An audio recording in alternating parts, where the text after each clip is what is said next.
How about gemstone extraordinaire? Gemstone guy about town, man about town.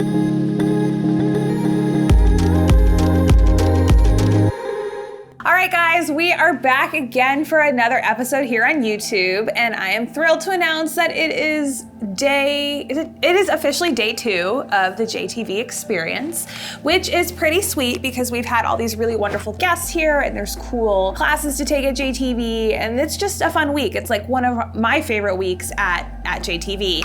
And the best part is that I have some more guests who bring me presents. Maybe one of them I get to keep. Anyways, let's open the card and let the fun begin. Sapphire. So, fun fact, I change my dream engagement ring. Like, not that I want to get engaged right now, but anyways, like what I want in my engagement ring changes about as much as the temperature in Tennessee. And a few cycles ago, I wanted a sapphire. Now I think I'm on like a pink diamond. But anyways, I have always fallen in love with sapphire, or always been in love with sapphire. I love Kate Middleton's ring. But yeah, let's open the box. Let's talk about sapphire. Let's bring the experts in, and maybe I'll just have to buy a few more rings. Ooh, that's cool looking. Look at this. So, first thing I notice, it is a very, very light blue, maybe like with a slight greenish tint to it. It's like very transparent. Had you shown this to me, I probably never would have guessed it was a sapphire. The great thing about JTV Experience is that I don't need to do this episode by myself, and there are some really knowledgeable people sitting in the studio with me, so I'm gonna bring one of them on. Everyone, this is Mr. Warren Boyd. He is a gemologist, geologist, director of marketing. Oh, first of all, say hi to YouTube. Hi, YouTube. Is this How your are first you? time on YouTube before? I believe so, that I know of. Okay, so tell us a little bit about your career path. Well, I'm a geologist and I specialize in gemstone deposits. The company I'm the director of marketing for is Potentate Mining. We are the largest land position of sapphire producing ground in the Western Hemisphere. Wow. In Montana. All right, today I'd love to learn about sapphire mining, where we can find sapphire. But first, let's start with this piece. Well, this piece is an unusual piece. Okay. We call it the silver dollar sapphire. Why is that? Well, it's about the same size as the silver dollar. And since this this sapphire deposit was discovered in 1892, we decided to call it the silver dollar sapphire because it's very similar to the silver dollar that was produced at that time of the Beautiful. in Tell the me US. where we found that. And that was found in the Rock Creek Sapphire Mine in Montana. We've actually never had an episode. We've had a few episodes about sapphire, but I don't think I've ever had an episode about sapphire found in the United States. Well, the geology at this deposit is quite unique, and you're correct. The world knows very much about sapphires coming out of Africa and Sri Lanka and other parts that are more traditional sources for sapphire, including Australia. But the Montana sapphires are probably less well known globally. Okay, so tell us a little about this piece. It looks slightly green. Yes, it is. It's a natural color, Okay. completely untreated, and it's a very, very pale blue rim with a yellow core. Yeah, I can see And that. so if you look at it at one angle, it's slightly greenish. If you look at it straight down, it's yellow with a blue rim. It's the second largest sapphire that's been recovered in North America on record. This is 59.2 carats. The largest sapphire recovered from our operation was 64.14 carats, and that turned out to be the largest North American sapphire ever recovered. Cool. Okay, so tell us a little bit about what it takes to mine a sapphire, because I know it's probably pretty intense. Well, we're fortunate in the fact that Mother Nature has been very kind to us in this area, and all of the sapphires we're mining are in weathered dirts sitting on the surface. So the deepest we go down is only about 15 feet, and we use an excavator, and we load that into a truck, and we move it over to a screening plant, and we screen out the oversize and the undersize. And then everything in between those sizes, we process it in what's called a jig, which washes the gravel, takes away all the clays and mud and lighter material, and then the heavy minerals are left behind. This includes the sapphires. The sapphire that maybe Kate Middleton had in her ring, is that what's coming out of Montana? Like that really bright, vibrant color, or is there a unique look to those from the United States? Our blues are very, very, what I refer to as American blues. They're teal with a blue-green overtone.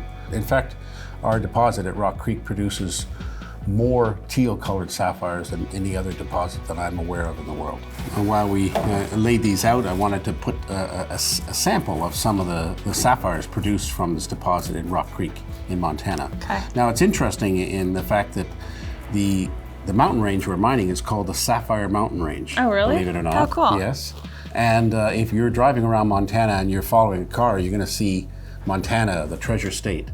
The reason it's called the treasure state is because of the sapphires and the gold. These are big, nice flat-sized crystals, up to several carats in size. And then we have an assortment of nice fancy colored sapphires that come from the mining operation. Of all different colors, you'll see oranges, pinks, yellows, blues, blue-greens. All right, anything else you want to tell us about? Oh, I'd like you to talk to Jeff, and he's going to show you some of the special stones we've and talk about some of the special gems that we've recovered. These are pretty special. Yeah. I mean, I think these would be neat to set in jewelry. I think this is probably my favorite one. Well, these will work, yes. All right, everyone, this is Jeff Hapeman, Hello. Gemstone Man About Town. I like that. Do you like that? That works. Are you in Montana as well? Well, I go there on a regular basis, sort of like Warren. Where I go are you visit based? the mine. I'm based out of just west of Philadelphia, a town called Westchester. Oh, cool. Yes. Awesome. So tell us what you are doing today. I know that you like Got sapphire. A little something in here. Holy moly, I have never seen a sapphire that color. Yeah, well, that's an interesting one. That's What actually what is we would say is that? kind of the classic Montana color. So I would say what Montana is famous for, Warren said that like kind of color-wise. teal. Yes, yeah. and that's what I would call this. It's a. That is beautiful, and that cut blue-green is color. really interesting. And this one's unique for a lot of reasons. So in 2016, we found a really large sapphire crystal. In Montana. So I work with Potentate to take some of the largest, finest gems and do the value add part, which is to turn it from this, which is fun, it's beautiful, but to the gemstones, which most people really love. They're beautiful, yeah. And I create the designs and cut these. So this particular one was actually a hexagon-shaped crystal. Okay. Which, as you've seen some of these plates here, that's a Yeah. common crystal shape in sapphire corundum, is this hexagon. And so I said, we've got this large, it was about 32 carats. What can we cut from this that will sort of honor that shape, but be brilliant and beautiful and show the color? And this is the end result. It's 12.62 carats. Beautiful. We call it the Montana Queen. So what else should we know about Montana sapphires? Because this is probably one of the first lots I've ever seen of Montana sapphire. Yeah, what I tell people is the one that most people have heard of if they're familiar with is Yogo sapphires. Yeah, I learned about those in gem school. Exactly, they're classic. They were discovered at almost the exact same time as this Rock Creek deposit. But what was amazing about the Yogos is they came out of the ground naturally this incredible blue color, which has always been the most popular and most in demand. And at that time, an English mining company bought up all the land, and they promoted it globally. They actually didn't even refer to Montana; they just called it the new mine. So if you find fabulous bright blue sapphires small in a piece of jewelry from roughly about 1908 to about 1920, their odds are it's a Yogo sapphire. That is so cool. Because at that time it was the #1 source of blue sapphires. So I didn't realize there's different mines in Montana for sapphire. yes, that's I correct. had no clue. I thought there was just one. That's super cool. We haven't talked too much on the show about treatments. Right. Tell us a little bit about how you treat a sapphire, why you treat a sapphire, and why that's With significant. love and care. Okay, that's true. I mean, that's very important. Yeah.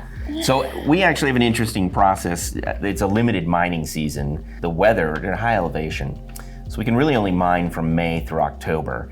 So all in mine during that season. And then we take all the sapphires that have come out of the ground, and they're kind of dirty and coated with stains from being in the soil for millions of years, really.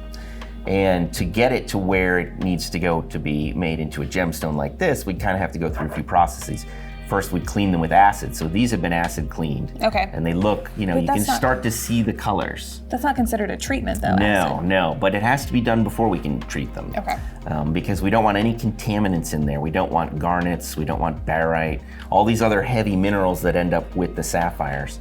And we don't want that iron oxide that is on the outside of them. So we acid clean them first, and then we go through them and we look for that small percentage of really nice stones that we can cut without heat treatment, and it's less than 10%. So, we're going through a pile like this, we might pull out a really nice pink like this one.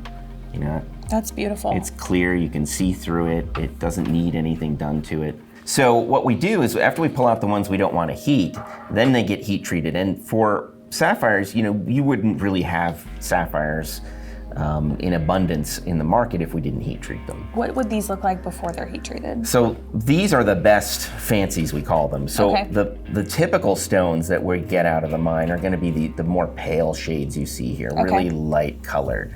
Very lovely. Greenish. They're nice pastels, but they're not really what the market likes. The market likes the more saturated colors. And once you cut them, the color gets lighter. Right. So the heat treatment process, what that does is intensifies the colors. And that's done just, heat them up roughly 1300 to 1600 degrees Celsius, which is really hot actually, Fahrenheit. Oh yeah, so you can't just like pop these in your oven. No, most ovens go to 400, 500 degrees Fahrenheit, which is only about 250, 300 degrees Celsius. Not much. So it takes very specialized furnaces to do this. Yeah, tell us about the cutting process. So the way it works with sapphires in particular is, as you looked at these, you saw there's patches of color, or what they also have is what's called pleochroism. Yeah. Okay, so it's not easy to see on the camera, but some of these sapphires, if you have them facing one direction, it's in a wonderful blue color, and if you rotate it the other direction, it might turn green. So you have to take a lot of that into consideration when you cut the gemstone. So I design the gem cuts on a computer. I use a CAD program, and that allows me to model how they're gonna look. I always have to test it first because the computer will say, it's gonna look great, and then you cut it and you're like, Just kidding. Not so good. But once I've figured out the design I'm gonna cut it in, then it's a matter of taking care of the cutting process, which a lot of people think of, like saws, but really it's like sanding. Yeah.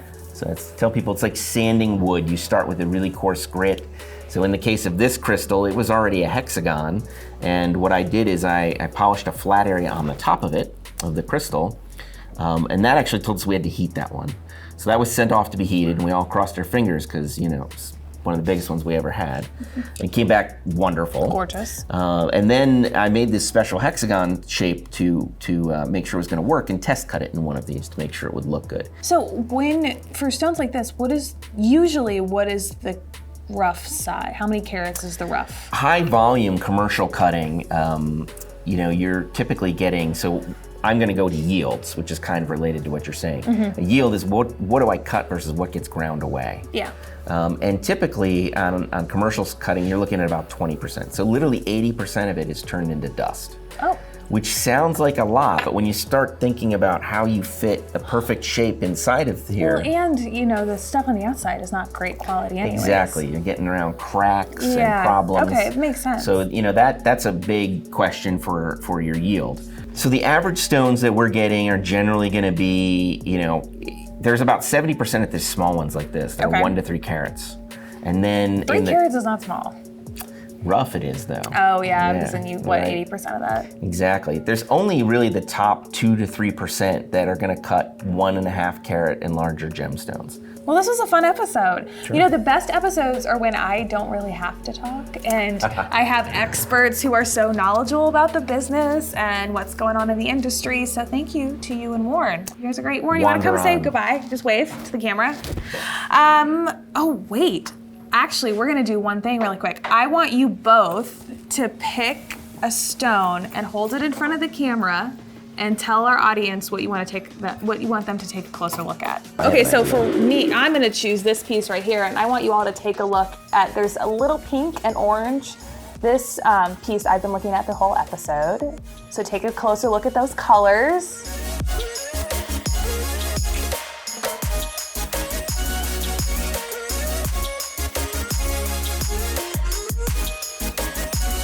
I like this one because it's very typical of the colors. Okay. Come from Montana. It's like a small version of the It silver is. dollar. So take a close look at those colors. That's what you're gonna see if you want a Montana Sapphire. And I think my must-have list has just gotten a little bit longer.